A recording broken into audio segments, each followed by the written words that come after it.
Welcome to the GS room. Finally GS room अपने नए lecture के साथ आ चुका है एंशिएंट हिस्ट्री के, जो है महाजनपद काल। ऑलरेडी हम प्रीवियस वीडियोस में जैनिज्म और बुद्धिज्म पढ़ चुके थे। हमने लेटर वैदिक पीरियड को पढ़ा था कि लेटर वैदिक पीरियड 600 बीसी के आसपास खत्म होता है।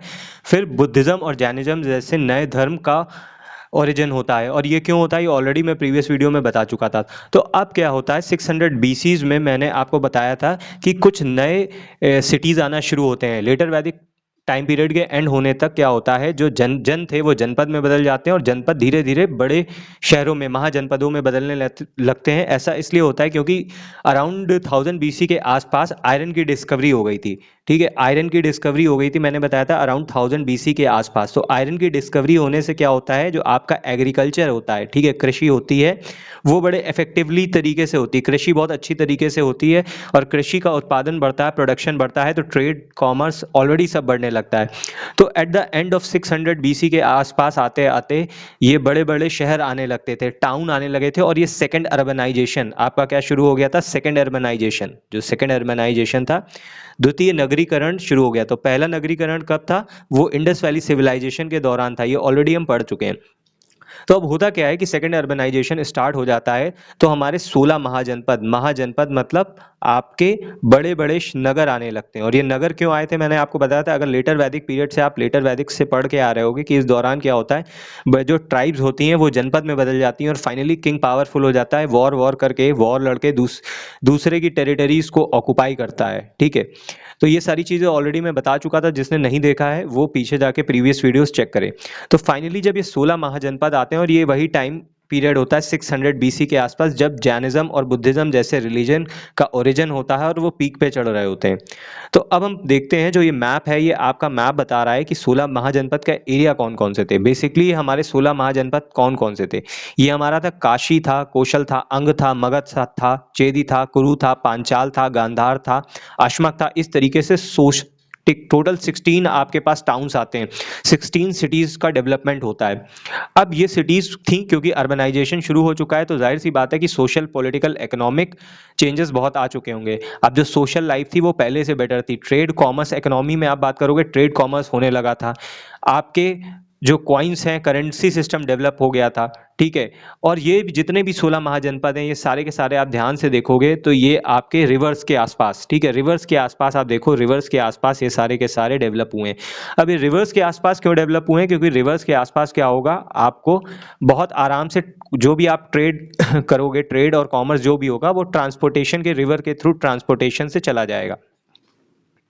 अब ये जितने भी महाजनपद होते हैं, यहाँ पे मड के फोर्ट्स होते हैं। ठीक है, मड के फोर्ट्स होते हैं, मतलब जो किले बने होते हैं मड के होते हैं। ठीक है, मिट्टी के बने हुए होते हैं, पक्की, और जो इनके ईंटें होते हैं वो पकी हुई मिट्टी के बने हुए होते हैं। साथ साथ इसमें लकड़ी का भी बहुत ज़्यादा काम होता है, वुडन का यूज़ होता है। जितने भी ये 16 महाजनपद थे, तो यहाँ पे जो घर बने होते हैं वो आपके पके हुए ईंट के बने होते हैं। और ये ईंट जो होती है, जो ब्रिक होती है, ये आपकी मड की बनी होती है। और साथ साथ इसमें लकड़ियों का, जो लकड़ी होती है, वुड का बहुत ज़्यादा यूज़ करते हैं। अब आप यहाँ पे देखोगे जो ईस्टर्न पार्ट है, ठीक है, अंग, ठीक है, ये अंग महाजनपद सबसे ईस्टर्न आपका महाजनपद है। अब इधर आप इधर देखोगे वेस्ट में, तो आपको दिखेगा मत्स्य। ठीक है, मत्स्य आपको दिखेगा, मत्स्य बेसिकली जयपुर में है, करंट के जयपुर में। साउथ मोस्ट में जो आपको महाजनपद दिखेगा वो आपका अस्मक है। ठीक है, अस्मक है, और इसकी कैपिटल साथ साथ दे रखी है, पौधन्यपुरा इसकी कैपिटल है। इसी तरीके आप अवंती देखोगे, अवंती की दो कैपिटल थी, एक उज्जैनी थी, एक महिष्मती थी। अवंती की दो कैपिटल थी, एक नॉर्दर्न कैपिटल उज्जैनी बोली जाती थी और सदर्न आपकी कैपिटल महिष्मती थी। अब ये जो आपके 16 के 16 महाजनपद दिख रहे हैं, ये आपका इनका नेचर कैसा था, बेसिकली ज्यादातर सारे मोनार्की थे। ठीक है, सारे मोनार्की थे, मतलब एक पर्सन द्वारा रूल किए जाते थे। मोनार्की जो किंग था वो इसका हेड था, ऑलमोस्ट सिंगल किंग था। ठीक है, सिंगल किंग था जो अटमोस्ट पावरफुल होता था, तो मोनार्की थी। लेकिन कहीं कहीं आपको रिपब्लिक भी देखने को मिलती है, कहीं कहीं रिपब्लिक भी देखने को मिलती है, जैसे आपका वज्जी। ठीक है, वज्जी कॉन्फेडरेसी होती है, ये टोटल रिपब्लिक था, ये कई सारे राजाओं का, ठीक है, कई सारे किंग्स का आपका ग्रुप था। बेसिकली ऐसा बोला जाता है 7000 से भी ज्यादा राजा वज्जी कॉन्फेडरेसी में थे। ठीक है, 7000, more than 7000 Kings form the Vajji confederacy. तो ये आपका रिपब्लिक था। उसी तरीके से आपका जो कौशल था, ठीक है, एक कौशल राज्य था, ठीक है, जिसको आज हम अयोध्या में देखते हैं, ये भी आपका कौशल राज्य भी क्या था, ये भी इसका जो नॉर्दर्न पार्ट था वो रिपब्लिक था, नॉर्दर्न पार्ट था वो आपका रिपब्लिक था और इसकी जो कैपिटल थी वो श्रावस्ती थी। तो यहाँ पे आपको इसके कौशल जो नॉर्थ कौशल होता है इसके नॉर्दर्न पार्ट में आपको रिपब्लिक देखने को मिलता है। कैसा रिपब्लिक यानी गणतंत्र देखने को मिलता है। और जो उसकी जो सदर्न कैपिटल थी, जो साउथ वाली कैपिटल थी, उससे साकेत कहते हैं। ठीक है, कौशल की जो सदर्न कैपिटल थी साकेत, यहाँ पे आपको मोनार्की देखने को मिलती है, यहाँ पे आपको राजतंत्र देखने को मिलता है। क्योंकि ध्यान रखना कि भाई ये सारे के सारे राज्य, ज़्यादातर 16 महाजनपद आपके जितने भी थे, इसमें ज़्यादातर आपके मोनार्की थे। तो किंग क्या होता था, पावरफुल होता था। किंग आपका पावरफुल होता था। सभा समिति थी नहीं, यहाँ पे खत्म हो चुकी थी ये कॉन्सेप्ट। किंग को हेल्प करने के लिए कौन थे, मिनिस्टर्स थे। ठीक है, मिनिस्टर्स हेल्प करते थे। अब प्रॉपर क्योंकि ये टाउन सिस्टम था, तो आपका टाउन सिस्टम में आपका ट्रेड ट्रांसपोर्ट होता था। Carpentry, wooden work, leather work, ये सारे मतलब आर्टिशंस थे। इस तरीके से पूरा एक सिटी जैसे रन करती, उसी तरीके ये सिटी रन करती थी। अब हम कुछ चीज़ें और देख लेते हैं कि भाई देखो, ये जब 16 महाजनपद थे तो फाइनली क्या होता है, 16 महाजनपदों में आपस में क्या होती है, लड़ाई शुरू हो जाती है। और लड़ाई में आखिरी में जो आपका मगध अंपायर है, ये धीरे धीरे इन सारे के सारे महाजनपदों को कवर कर लेता है। और जो इसमें से सबसे पावरफुल अंपायर फाइनली इन 16 महाजनपदों में से निकल के आता है, वो मगध निकल के आता है। और फाइनली जब आप आगे बढ़ोगे, आगे पढ़ेंगे, जब जर्नी में आगे चलेंगे, तब हम देखेंगे किस तरीके से मगध एम्पायर क्या होता है, जो सारे डायरेक्शन में फैला होता है। फाइनली इसका एक राजा बनता है, जो चक्रवर्ती राजा बनेगा, वो चंद्रगुप्त मौर्य बनेगा। ये हम अपने नेक्स्ट वीडियो में डिस्कस करेंगे। तो उम्मीद करते हैं अभी तक जितनी चीज़ें समझाई होंगी वो सारी के सारी आपको समझ में आ रही होंगी। मेरा पर्पस आपको समझाने का ये है कि एमसीक्यू करने से पहले आपके दिमाग में एक इमेज होनी चाहिए कि किस तरीके से ये चैप्टर चलने वाला है, किस तरीके से हम सारी चीज़ों को कवर करने वाले हैं। तो अब देखो भाई, अंग जो आपका था, अंग की जो आपका थी कैपिटल थी वो चंपा थी। ठीक है, कैपिटल बहुत है, एग्जाम्पल में पूछी जाती है, सॉरी एग्जामिनेशन में पूछी जाती है, तो कैपिटल बहुत इंपॉर्टेंट है। जैसे अंग राज था, इसकी कैपिटल चंपा थी। ठीक है, अब ये प्रेजेंट डे आप देखो, ये मुंगेर और भागलपुर यानी बिहार वाले पोर्शन में आता है। मगध जो था आपकी गिरिव्रज थी। ठीक है, गिरिव्रज इसकी कैपिटल थी, राजगीर बहुत इंपॉर्टेंट कैपिटल थी। अब जो गिरिवर और राजगीर थी, ये 5 हिल से सराउंडेड होती थी, मतलब इसको नेचुरली इसको प्रोटेक्शन मिला था। 5 हिल्स थी, उससे सराउंडेड होती थी, तो इसे जल्दी अल्लाह कोई कब्जा नहीं कर पाता था। गिरिव्रज जो आपकी आज की गया और पटना में, उसके बाद काशी थी, काशी बनारस में है। ठीक है, वत्सराज था, जो कौशाम्बी प्रेजेंट डे इलाहाबाद है। फिर आपकी कौशल थी, कौशल की मैंने आपको 2 कैपिटल बताई थी। ठीक है, एक श्रावस्ती थी, एक श्रावस्ती रिपब्लिक थी, और दूसरी साकेत थी जो सदर्न कैपिटल थी, ये आज के ईस्टर्न यूपी में। इसी तरीके सूर्यसेन है हमारा जो मथुरा में है। पांचाल है, पांचाल की भी 2 कैपिटल थी, एक अहिछत्र और कांपिल्य। पांचाल के बारे में ऑलरेडी हम लेटर वैदिक पीरियड में डिस्कस कर चुके हैं। ये आपका महाभारत से भी रिलेटेड है और एक महाजनपद भी है। तो इसी तरीके से कुरु थी, मत्स्य थी, चेदी थी, अवंती थी, गांधार था, कंबोज था, अस्मक था, वजी, मल्ल था। तो ये लिस्ट है, इस लिस्ट को आप याद कर लीजिएगा, क्योंकि एग्जामिनेशन में पूछा जाता है इन 16 महाजनपद की कैपिटल क्या थी। मैंने आपको बता दिया फाइनली क्या होता है, जब 16 महाजनपद होते हैं तो इनकी लड़ाई होती है। इन लड़ाई में आखिरी में कौन जीतता है, आपका जीतता है मगध। ठीक है, मगध साम्राज्य आपका ऑलमोस्ट ऑल पावरफुल जो स्टेट निकल के आता है। तो भाई हम स्टार्ट करते हैं अपनी आज की इस क्वेश्चन की सीरीज, एमसीक्यू सीरीज। तो पहला क्वेश्चन है, निम्नलिखित में से कौन सा महाजनपद मगध के समकालीन नहीं था। तो विच of the following Mahajanapada was not contemporary of Magadh.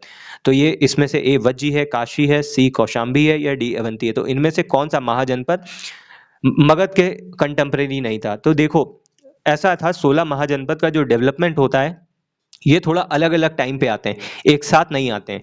तो जो जस्ट मगध जब बनता है, तो मगध के जो कंटेम्परेरी नहीं होता है वो आपका होता है काशी। ठीक है, काशी इसका कंटेम्परेरी नहीं होता है। ये आपका 5th सेंचुरी के आसपास, ठीक है, लेटर 5th सेंचुरी के आसपास, 5th से 6th सेंचुरी के बीच इसका एग्जिस्टेंस मिलता है काशी का। ठीक है, जो भी आपको पुराणों में प्रमाण मिलते हैं वो लेटर 6 to 5th सेंचुरी के आसपास मिलते हैं। तो आपका जो काशी है महाजनपद, वो कंटेम्परेरी नहीं था मगध का।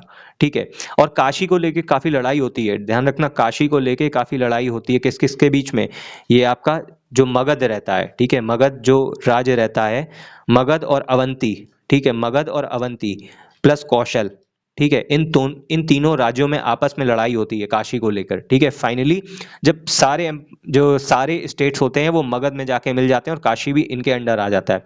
अब अवंती का जो राजा था, ये ध्यान रखना, अवंती का जो राजा था वो चंड प्रद्योत था। कौन था, चंड प्रद्योत था। और अवंती अपने आयरन भंडार के लिए, किसके, लोहे के भंडार के लिए, लौह भंडार के लिए जानी जाती है। ठीक है, अवंती में आयरन जो था, बहुत आयरन डिपॉजिट बहुत ज़्यादा थे। ठीक है, कौशल आप अयोध्या वाला, ठीक है, कौशल अयोध्या वाला रीजन था, इसके बारे में ऑलरेडी मैं बता चुका हूँ। तो मगध और कौशल में भी क्या होता है, लड़ाई भी होती है। मगध अवंती में भी लड़ाई होती है, और मगध आपकी अवंती और कौशल के बीच में इनमें भी लड़ाई होती है। तो अब हम अपना अगला क्वेश्चन देखते हैं कि during the mahajanapada period Ayodhya was part of which mahajanapada. तो अयोध्या किस महाजनपद का पार्ट था? बेसिकली अयोध्या जो था वो हमारा मल्ल का था, सूरसेन का था, काशी का था या कौशल का था? तो जो अयोध्या था वो कौशल था। जो मैंने आपको लिस्ट दी थी और मैप दिया था उसमें ध्यान से देखना कि जो अयोध्या वाला पोर्शन है वो आपका किस में आता है, वो कौशल राज्य में आता है। कौशल के 2 कैपिटल थे। अब कौशल के बारे में थोड़ा सा पढ़ लो। यहाँ के राजा थे प्रसेनजीत, ठीक है, यहाँ के राजा थे प्रसेनजीत। और प्रसेनजीत की जो बहन थी, सिस्टर थी, इसकी शादी कर दी गई थी मगध के जो राजा थे बिंबिसार से, ठीक है। बिंबिसार जो यहाँ का राजा था मगध का, उसकी शादी प्रसेनजीत ने किसकी करी थी? प्रसेनजीत ने अपनी बहन की शादी बिंबिसार से करी थी और बिंबिसार मगध का राजा था। और फाइनली काशी यहीं से, ठीक है, यहीं से काशी जो मगध को गिफ्ट में मिल जाता है एज अ डाउरी, ठीक है, as a dowry, as a दहेज में। बिंबिसार जो मगध का राजा था उसको काशी दहेज में मिल जाता है। और प्रसेनजीत की बहन का क्या नाम होता है? इसकी बहन का नाम होता है महाकौशला, ठीक है। क्या नाम होता है? महाकौशला नाम होता है। कौशल राज्य के ही ऊपर नाम होता है महाकौशला, ठीक है। एक शादी और करता है अजात शत्रु से। प्रसेनजीत अपनी बेटी की, अपनी डॉटर की भी शादी कर देता है। डॉटर का नाम होता है वाजिरा, ठीक है, डॉटर का नाम होता है इसकी वाजिरा। वाजिरा की शादी क्या कर देता है? इससे करता है अजात शत्रु से, अजात शत्रु से करता है, जो कि बिंबिसार का बेटा होता है, ठीक है। तो इतनी इंफॉर्मेशन आपको समझ में आ गई होगी कि मगध, ठीक है, मगध और कौशल के बीच में कैसे थे? मगध और कौशल के बीच में मैट्रिमोनियल रिलेशन थे। आपके जो कौशल के राजा प्रसेनजीत होते हैं अपनी बहन महाकौशला की शादी करते हैं बिंबिसार से, और अपनी जो डॉटर वाजिरा की शादी करते हैं अजातशत्रु से। तो ऐसे बीच बीच में हम ये सारे पॉइंट कलेक्ट करते चलेंगे कि आपको चीजें समझ में आती रहें। अब अगला है कि भाई which was the main centre of Vajji confederacy. तो वज्जी संघ के बारे में मैंने आपको बताया था कि ये रिपब्लिक था। कैसा था? गणतंत्र था, ठीक है। यहाँ मोनार्की वाला सिस्टम नहीं था, अलग अलग राजा थे। 7,000 से भी ज्यादा राजा होते हैं, सॉरी, 7,000 से भी ज्यादा राजा होते हैं। और ये राजा अपने आप में एक तरीके से इंडिपेंडेंटली एक्ट करते हैं, और जो भी डिसीजन लेना होता था फाइनली ये एक साथ मिलकर वो डिसीजन लेते थे। तो अब जो वज्जी कॉन्फेडरेसी था तो उसमें सबसे कौन सा मेन सेंटर था? वो हमका वैशाली था, पाटलिपुत्र था, चंपा था या राजगृह था, ठीक है। राजगृह तो आपकी मगध की कैपिटल होती है और चंपा अंग की कैपिटल होती है, ठीक है। पाटलिपुत्र बाद में बनेगा, अभी पाटलिपुत्र का एग्जिस्टेंस नहीं होता है। तो वैशाली, ठीक है, वैशाली ध्यान रखना, जो वैशाली थी वो वज्जी कॉन्फेडरेसी का मेन पार्ट था। और वैशाली को ही कब्जा कौन करता है? अजात शत्रु, ध्यान रखना, अजात शत्रु वैशाली को, जो बिंबिसार का बेटा था, अजात शत्रु क्या कर लेता है? वैशाली पर कब्जा कर लेता है। और अजात शत्रु क्या था? अजात शत्रु ने जो वैशाली को कब्जे में किया था, वज्जी संघ को कब्जे में किया था, तो इसके लिए इसने एडवाइस ली थी गौतम बुद्ध से। किससे ली थी? बुद्ध से एडवाइस लेता है, ठीक है। ये बुद्ध के पास जाता है कि भाई, बुद्ध से पूछता है, भगवान बुद्ध से पूछता है कि वज्जी इतना पावरफुल है तो उसको तोड़ा कैसे जाए। तो बुद्ध इनको सलाह देते हैं कि भाई वज्जी को की जो ताकत है वो उसकी यूनिटी में है, तो उसकी यूनिटी ब्रेक करनी पड़ेगी। तो किसी तरीके से डिप्लोमेसी से युद्ध करके वो फाइनली इनकी यूनिटी को ब्रेक करता है। और भाई अगले क्वेश्चन में, हमारा जो अगला क्वेश्चन है कि which of the following mahajanapada was not a part of Vajji confederacy, ठीक है। तो इनमें से अब वज्जी कॉन्फेडरेसी का कौन हिस्सा नहीं था? ठीक है, वो थे विदेह, लिच्छवी, मल्ल और अंग, ठीक है। इनमें से कौन सा वज्जी कॉन्फेडरेसी का हिस्सा नहीं था? देखो, मल्ल, लिच्छवी, विदेह, ये तीनों के तीनों आपके आपके वज्जी कॉन्फेडरेसी का हिस्सा था। अंग एक अलग महाजनपद था, ये अलग सेपरेट महाजनपद था, ठीक है। ये एक सेपरेट महाजनपद होता है जिसकी राजधानी मैंने बताया था क्या थी? चंपा थी, ठीक है। चंपा नगरी आपकी इसकी राजधानी थी। अब देखो, जो लिच्छवी, ये जो लिच्छवी होता है, यहाँ से वज्जी कॉन्फेडरेसी का एक हिस्सा होता है लिच्छवी। अब लिच्छवी प्रिंसेस, ठीक है, बिंबिसार की जो वाइफ होती है, बिंबिसार क्या करता है ना, फ्रेंडली रिलेशन बनाता है दूसरे महाजनपदों से और मैट्रिमोनियल रिलेशनशिप बनाता है, ठीक है, मैट्रिमोनियल रिलेशनशिप बनाता है। तो ये एक जो इसकी एक वाइफ होती है, ठीक है, चेलना, इसकी वाइफ का नाम होता है चेलना, जिसका सन होता है अजात शत्रु, जिसका बेटा होता है अजात शत्रु, ठीक है, इसी का बेटा होता है अजात शत्रु। तो ये बिंबिसार क्या करता है? वज्जी संघ से अपनी मैट्रिमोनियल रिलेशनशिप बिल्ड करता है और यहाँ की जो एक क्वीन होती है चेलना, ठीक है, चेलना, उससे शादी कर लेता है और उसी से इनका बेटा होता है अजात शत्रु। और बिंबिसार ने कई सारी और भी शादियां करी थी, वो आगे देखते हैं। तो हमारा जो अगला क्वेश्चन है कि भाई during mahajanapada period which mahajanapada had its capital Shravasti. अब महाजनपद काल में किस महाजनपद की राजधानी थी? श्रावस्ती, ठीक है। तो अभी मैंने आपको बताया ही था कि जो कौशल राज्य था, ठीक है, कौशल राज्य था, कौशल राज्य की 2 कैपिटल थी। कौशल राज्य की 2 कैपिटल थी, जिसमें से आपकी जो नॉर्दर्न कैपिटल होती है वो आपकी क्या बोली जाती है? ठीक है, अवंती बोले, सॉरी, कौशल राज्य की जो कैपिटल होती है, नॉर्दर्न कैपिटल होती है, वो श्रावस्ती बोलते हैं, और सदर्न कैपिटल क्या बोली जाती है? साकेत। सदन को साकेत बोलते हैं। और सदन कैसी थी, मैंने आपको बताई थी, यहाँ पे मोनार्की थी और यहाँ पे क्या था, नॉर्दर्न कैपिटल में रिपब्लिक था, गणतंत्र था। ठीक है, तो आप इसकी लोकेशन मैप में जाके देख लेना, लिस्ट में चेक कर लेना। ठीक है, ये सारे क्वेश्चन देखो, ईयर 2016 का है, तो ये सारे क्वेश्चन रिपीटेड है और आगे आने के चांसेस भी बहुत ज़्यादा हैं। तो अब हम अपने नेक्स्ट क्वेश्चन पे चलते हैं कि भाई महाजनपद काल में मगध के किस राजा ने अवंती को अपने अधीन किया था? तो अवंती को लेके काफ़ी ऑलमोस्ट 100 ईयर्स तक वॉर चलता है। ठीक है, बिंबिसार कोशिश करता है, बिंबिसार के बाद अजात शत्रु भी कोशिश करता है। ठीक है, इस तरीके से कई राजा आपके कोशिश करते हैं। ठीक है, लेकिन फाइनली क्या होता है, जो आपका शिशुनाग होता है, शिशुनाग सक्सेसफुल होता है। शिशुनाग जो होता है, शिशुनाग डायनेस्टी एक आती है। ठीक है, शिशुनाग डायनेस्टी आती है, तो शिशुनाग डायनेस्टी का जो राजा होता है शिशुनाग, ये सक्सेसफुल होता है अवंती को कब्जा करने के लिए। और अवंती, ध्यान रखना, किसके लिए फेमस था? अवंती अपने आयरन भंडार के लिए फेमस था। और अवंती के राजा कौन था? अवंती का राजा था चंड प्रद्योत। ठीक है, चंड प्रद्योत था, और इसी की बेटी थी कौन? इसी की बेटी थी वासव दत्ता। ठीक है, अब आपको बताना है, ये जो चंड प्रद्योत था, ठीक है, इसने अपनी बेटी वासव दत्ता की शादी, ठीक है, जो मैरिज थी, शादी थी, वो किससे की थी? इसका विवाह किससे किया था? ये आपको कमेंट करके बताना है। अब अगला क्वेश्चन है कि महाजनपद काल में किस महाजनपद की राजधानी कौशाम्बी थी? ठीक है, तो वत्स की थी, अवंती की थी, काशी की थी, या कौशल की थी? तो भाई हमारी जो महाजनपद था, ठीक है, महाजनपद था, कौन सा महाजनपद था जिसकी राजधानी आपकी कौशाम्बी थी?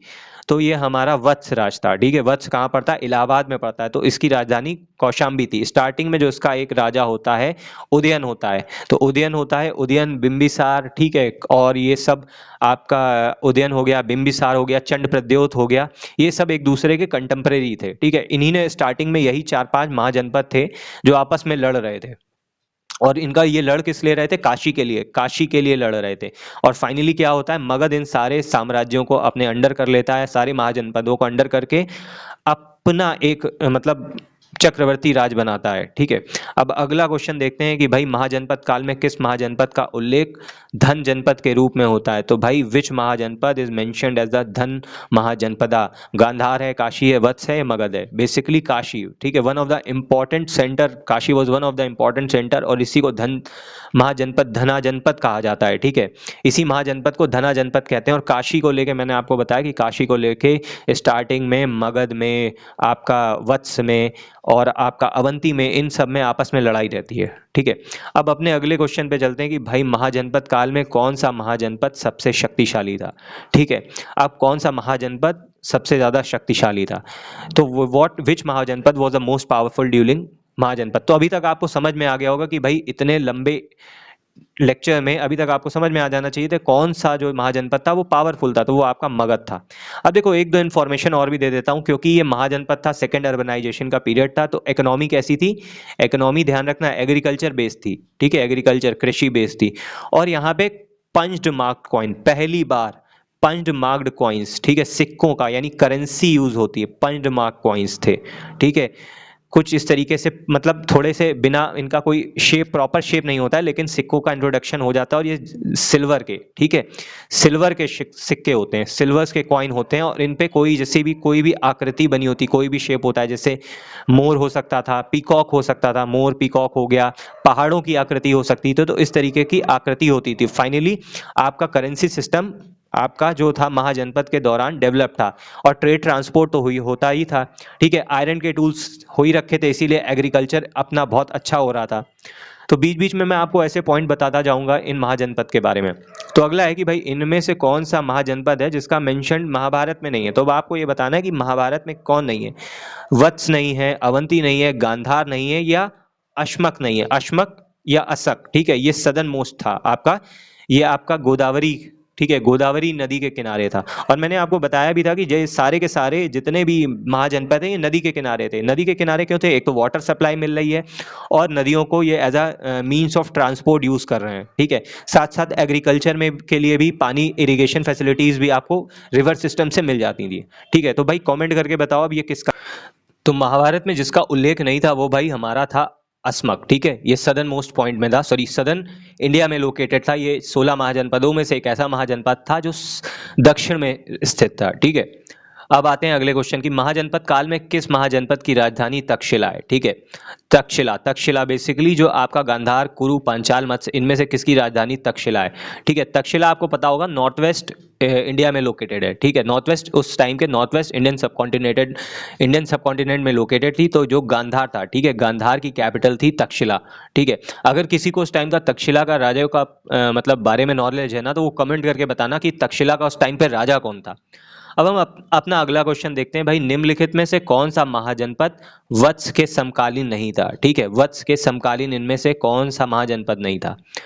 तो आपको बताना है, कौशल नहीं था, काशी नहीं था, अवंती नहीं था, या गांधार नहीं था। ठीक है, इनमें से कौन सा महाजनपद वत्स के कंटेम्परेरी नहीं था? तो वत्स के कंटेम्परेरी जो नहीं था, गांधार। ठीक है, गांधार वत्स के बहुत बाद में एग्जिस्टेंस में आता है, और गांधार की कैपिटल आपने पढ़ी है तक्षशिला।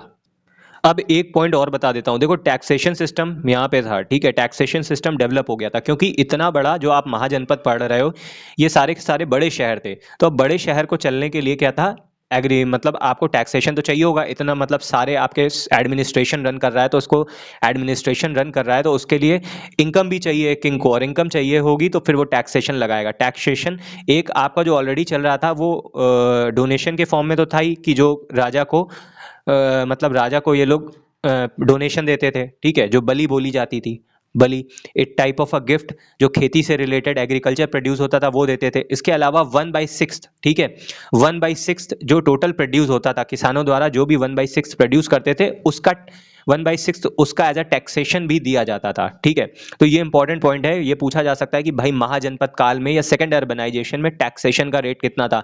तो वो 1/6 था। ठीक है, अब हम अपने अगले क्वेश्चन पे आते हैं। अगला क्वेश्चन है, महाजनपद काल में अंग महाजनपद की राजधानी क्या थी?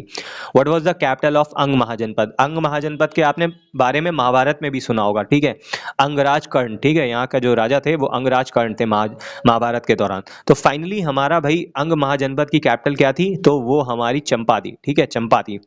राजगिरी किसकी थी? ये मगध की थी। वैशाली किसकी थी? ये वज्जी संघ की थी। और तक्षशिला किसकी थी? ये आपकी गांधार की। और ये लेटेस्ट में ही 2022 में ये क्वेश्चन पूछा गया है पीसीएस में। ठीक है, तो अब हम अपना अगला क्वेश्चन देखते हैं। अगला क्वेश्चन है कि भाई महाजनपद काल में किस महाजनपद की राजधानी उज्जैनी थी? ठीक है, तो उज्जैनी किसकी कैपिटल थी? तो जो आपका अवंती राज्य था, अवंती राज्य की दो कैपिटल थी, एक थी नॉर्थ में उज्जैनी, ठीक है, नॉर्थ में थी उज्जैनी, और साउथ में कौन सी थी? माहिष्मती। ठीक है, माहिष्मती ये आपकी साउथ की कैपिटल थी। ठीक है, माहिष्मती से याद आया होगा कोई मूवी का नाम आपको। तो भाई अपने अगले क्वेश्चन पे चलते हैं। अगला क्वेश्चन है कि which of the following mahajanapada was located in north west of ancient India? तो नॉर्थ वेस्ट में आपके कौन कौन से दो दो ऐसे थे? ठीक है, दो आपके महाजनपद थे, दो नॉर्थ वेस्ट में दे रखे थे। तो यहाँ पे तो गांधार है, लेकिन इसके अलावा कौन सा है? अगर आप मैप देखोगे जाके ना, तो वहां पता चल जाएगा कि नॉर्थ वेस्ट में गांधार के अलावा कौन सा एक था। ठीक है, तो आपको चेक करना है, फाइंड आउट करना है कि भाई नॉर्थ वेस्ट में इसके अलावा, गांधार के अलावा हमारा कौन सा महाजनपद लोकेटेड था।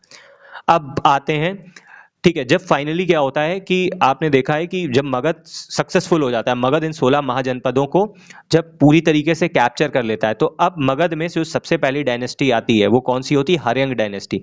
वैसे पुराण तो कहते हैं कि सबसे पहले, जो पुराणों का कहना है कि यहाँ पे तो भाई वृहद्रथ थी। ठीक है, अकॉर्डिंग टू पुराण यहाँ पे सबसे पहले वृहद्रथ वंश आया था, लेकिन जो आपके बुद्धिस्ट टेक्स्ट हैं वो बोलते थे हर्यंक वंश आया था। कब आया था? हर्यंक डायनेस्टी आई थी, और ये 544 से लगा के आपकी कब तक चलती है? ये 412 तक चलती है। ठीक है, 544 बीसी से 544 ईसा पूर्व से लगा के 412 ईसा पूर्व तक चलती है हर्यंक डायनेस्टी।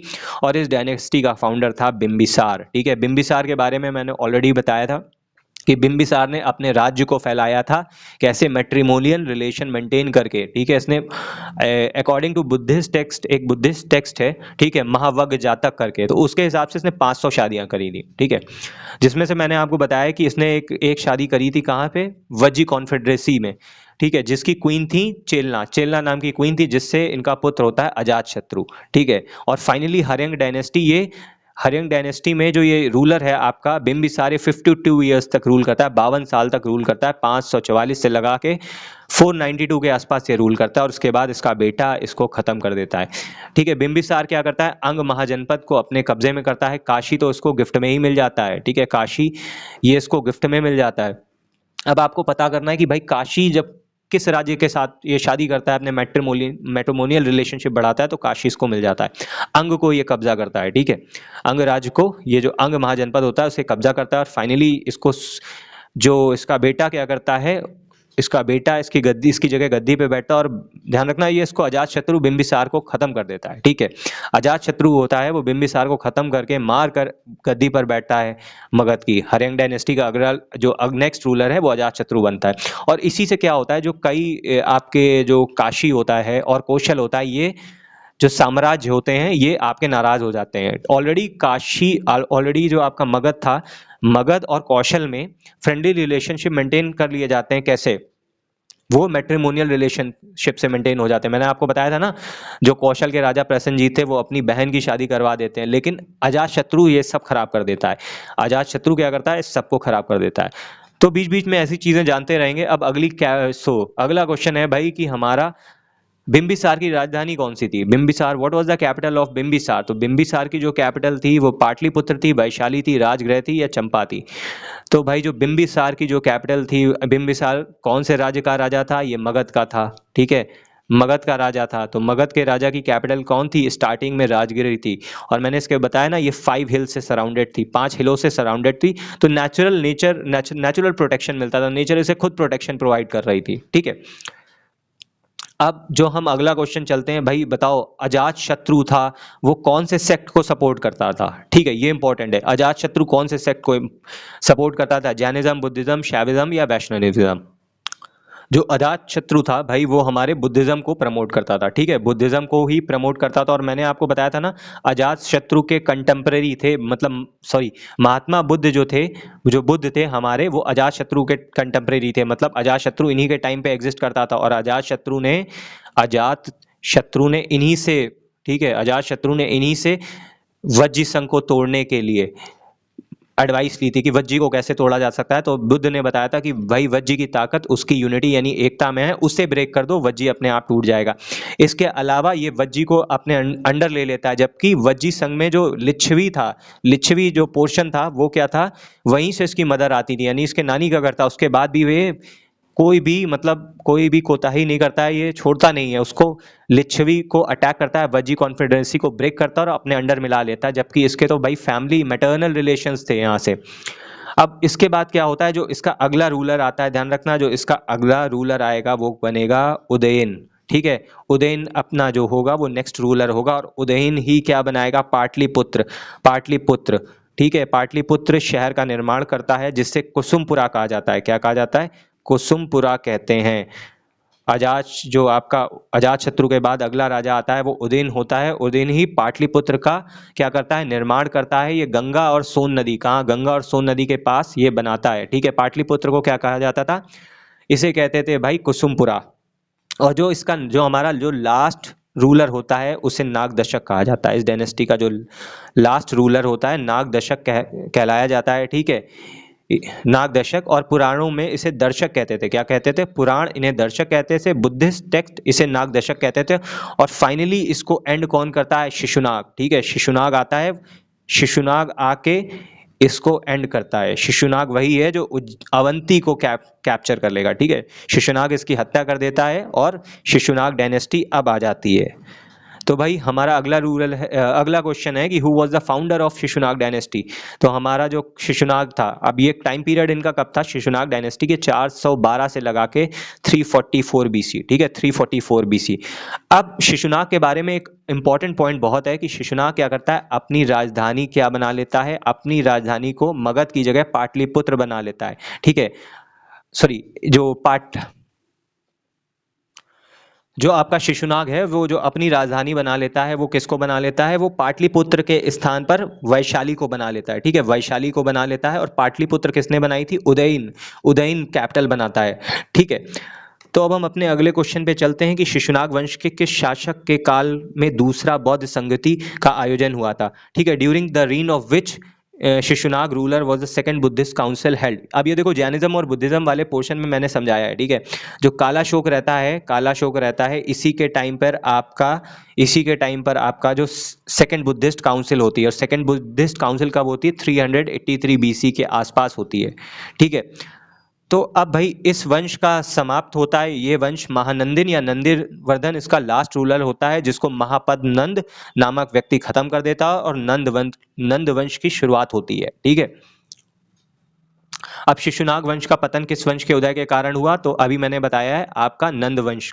ठीक है, नंद वंश का टाइम पीरियड रहता है 344 बीसी से लगा के 322 बीसी तक।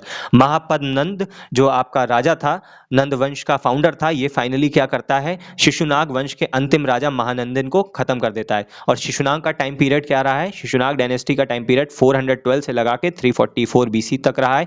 और इसका जो फाउंडर रहा है शिशुनाग रहा है, और उसका अगला राजा रहा है कालाशोक रहा है। ठीक है, कालाशोक के समय ही दूसरी बौद्ध संगति होती है और इसी समय पर वैशाली में होती है। ठीक है, और इसी समय क्या होता है, इसने मगध की राजधानी वैशाली से हटाकर पुनः पाटलिपुत्र को कर देता है। शिशुनाग आता है, शिशुनाग क्या करता है, पाटलिपुत्र से वैशाली करता है। जब ये कालाशोक आता है, फिर से ये वैशाली को हटाकर फिर से पाटलिपुत्र कर देता है। और पाटलिपुत्र बनाई किसने थी? पाटलिपुत्र बनाई थी आपकी उदयन ने। ठीक है, तो इस तरीके से मगध की दो कैपिटल रहती हैं आपकी, एक तो राजगीर रहती है या गिरिव्रज रहती है, और दूसरी आपकी पाटलिपुत्र रहती है। और फॉर अ टाइम बिंग कुछ समय के लिए वैशाली भी बनती है। तो अब भाई नंद वंश आ जाता है। नंद वंश 344 से 322 बीसी तक रहता है। टोटल 9 राजा होते हैं। और फाइनली धनानंद जो लास्ट रूलर है उसको मारता कौन है? चंद्रगुप्त मौर्य। ये हम पढ़ेंगे कब? ये पढ़ेंगे मौर्यन डायनेस्टी में। और मैंने आपको एक क्वेश्चन ऑलरेडी पहले करवाया था कि महापद नंद के समय एक ग्रामेटिस्ट थे, एक व्याकरणाचार्य थे पाणिनि, उसी उन्होंने अष्टध्यायी लिखी थी। ये कंटेम्पररी थे किसके? महापद नंद के। ठीक है, तो हमारा महापद नंद को किस टाइटल से बोला जाता था? महापद नंद को एकराट से बोला जाता था। एकराट मतलब होता था सुप्रीम पावरफुल, जिसने सभी राजाओं को हरा दिया हो और वो सुप्रीम पावरफुल हो। तो महापद नंद क्या करता है कि ये जितने भी राजा थे, ठीक है, जितने भी क्षत्रिय राजा होते हैं उनको फाइन क्या कर देता है? खत्म कर देता है। इसीलिए इसे सर्व छत्रांतक भी बोला जाता है, इसे सर्व छत्रांतक भी बोला जाता है। ठीक है, और ध्यान रखना ये जो नंद डायनेस्टी थी ये आपके कैसे थे? ये शूद्र थे। ठीक है, ये आपके शूद्रास थे। ठीक है, शूद्र थे आपके। तो अब अपने अगले क्वेश्चन पे आते हैं, नंद वंश का अंतिम राजा कौन होता है? तो मैंने आपको बताया था नंद वंश का जो अंतिम राजा होता है वो धनानंद होता है। धनानंद को कौन हराता है? चंद्रगुप्त मौर्य। आपका चंद्रगुप्त मौर्य हराता है। और इसको हराने में मदद कौन करता है? आपकी चाणक्य करता है। और ये चाणक्य वही है जो धनानंद के दरबार में एक, ठीक है, धनानंद के दरबार में पुरोहित या पंडित होते हैं और जिनकी आपने स्टोरी सुनी होगी, डिसरिस्पेक्ट करके धनानंद इनको अपने दरबार से निकाल देता है। और फाइनली धनानंद का पतन करने के लिए चाणक्य क्या करते हैं? चंद्रगुप्त को रेज करते हैं। ठीक है, तो अब जो अगला क्वेश्चन है, who ended the Nanda dynasty and founded the Maurya empire? तो अभी हमने पढ़ा कि किसने नंद वंश का अंत किया था, वो चंद्रगुप्त मौर्य था। ठीक है, तो अब हम अपने एंड ऑफ द लेक्चर पे आ चुके हैं। तो जिन्होंने भी प्रीवियस लेक्चर्स नहीं देखे हैं तो वो जाके प्रीवियस लेक्चर्स देखें, क्योंकि इस लेक्चर में जितनी भी चीज़ें हैं वो तभी समझ में आएंगी जब आप प्रीवियस लेक्चर देखोगे। ये पूरी हम एक क्रोनोलॉजी से चल रहे हैं, सीक्वेंस से चल रहे हैं, चीज़ों को टॉपिक वाइज समझते हुए चल रहे हैं। तो थैंक यू। अब हम मिलते हैं अपने अगले लेक्चर में।